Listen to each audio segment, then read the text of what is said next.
বেগুনের নতুন রেসিপি বানাবো। প্রথমে আমরা এটা বেগুনটা কেটে নিব,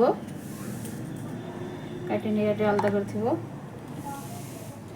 এখন আমার সব করা শেষ, লাগলে ছোটো ছোটো করে কাটি। বেগুনের কাটা শেষ, জি পেঁয়াজ নতুন দিব, লবণ গুঁড়ো দিয়ে দিব।